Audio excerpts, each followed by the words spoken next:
والفجر وليال عشر. ازيك يا شيخ محمد؟ حبيبي يا حاج اشرف، عامل ايه؟ الحمد لله والله بخير. اللي بكره ان شاء الله اول ايام شهر ذي الحجه. الله اكبر. ودايما العشر الاوائل من ذي الحجه بنسمع ان هم ايام عظيمه، وقول لنا انت فضل الايام ديت وايه المستحب الناس تعمله في الايام دي. حبيبي الحمد لله ان ربنا بلغنا العشر الاول من ذي الحجه، لان النبي صلى الله عليه وسلم قال: ان في ايام دهركم نفحات فتعرضوا لها لعله ان تصيب احدكم نفحه فلا يشقى بعدها ابدا. الايام دي يا استاذ اشرف خد بالك كانت معظمه عند الامم السابقه. يعني سيدنا موسى لما وعده ربه ان كلمه امتى؟ في العشر الأول من ذي الحجة. ووعدنا موسى 30 ليلة وأتممناها ب10. فربنا كلمه في الأيام دي. اشمعنى الأيام ديت؟ لأنها أفضل أيام الدنيا. قال رسول الله صلى الله عليه وسلم: خير أيام الدنيا العشر الأول من ذي الحجة فأكثروا فيهن من التسبيح والتحميد والتهليل والتكبير. ده أفضل أيام الدنيا. ليه؟ لأن بيجتمع فيها أستاذ أشرف جميع أنواع العبادات: الصيام، الصلاة، الذكر، والحج اللي هو من أعظم مناسك الإسلام. يوم الحج الأكبر يوم عرفة. يبقى ده أفضل أيام الدنيا. طب إيه المستحب من الأعمال في العشرة أيام من ذي الحجة؟ المستحب من الأعمال اللي احنا نكتر من الأعمال الصالحة. قال رسول الله صلى الله عليه وسلم: ما من أيام العمل الصالح فيها أحب إلى الله من العشر الأول من ذي الحجة. خد بالك يا أستاذ أشرف، الصحابة كانوا أذكياء. قالوا له: يا رسول الله ولا الجهاد في سبيل الله؟ لأن عارفين ان الجهاد حاجة كبيرة، واحد بيروح ممكن يقتل ما يرجعش تاني.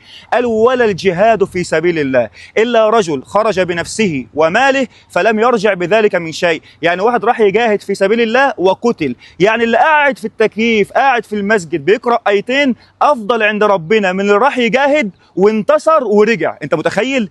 تقرأ آية آيتين، تصلي، تكتر من الصلاة على النبي صلى الله عليه وسلم، تقرأ القرآن وتكبر ربنا. لأن الأيام دي فيها حاجة جميلة قوي اللي هي الذكر المطلق اللي هو التكبير المطلق. طيب كان أيهما أفضل يا شيخ محمد؟ العشرة الأواخر من رمضان ولا العشرة الأوائل من ذي الحجة؟ حبيبي ده سؤال جميل جدا. العلماء بقى فصلوا في حكاية إيه الأفضل، العشر الأوائل من ذي الحجة ولا العشر الأواخر من رمضان. 10 أيام أو العشر أيام الأول من ذي الحجة النهار أفضل من نهار العشر الأواخر من رمضان. لكن العشر ليالي بتاعة الأواخر من رمضان أفضل من 10 ليالي الأول من ذي الحجة. ليه؟ لأن فيها ليلة القدر، وليلة القدر خير من ألف شهر. يبقى الأيام اليوم اللي هو من إمتى؟ من الفجر لغاية المغرب. ده أفضل عند ربنا من العشر الأواخر من رمضان، من النهار إيه؟ بتاع العشر الأواخر من رمضان. طيب سؤال تاني يا شيخ محمد. اتفضل. ليلة القدر خير من 1000 شهر تنزل الملائكة والروح فيها. الله. إيه الفرق بين ليلة القدر ويوم عرفة؟ الله أكبر. ليلة القدر خير من 1000 شهر. الملائكة بتنزل إلى الأرض، تملأ الأرض، وجبريل سيد الملائكة وأمير الملائكة ينزل. تخيل العظمة دي. وجبريل ده يا جماعة له 600 جناح، الجناح الواحد منه سد الأفق من عظمته.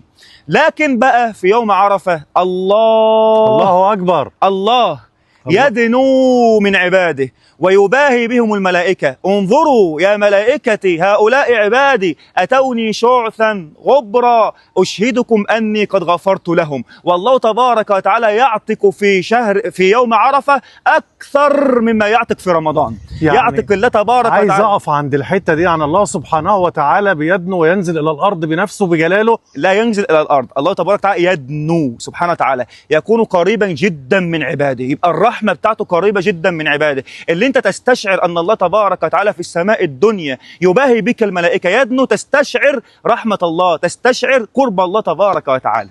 أنا بشكرك يا شيخ محمد على اللقاء السريع ده، ومع وعد بلقاء تاني حبيبي على دماغي. الله يخليك.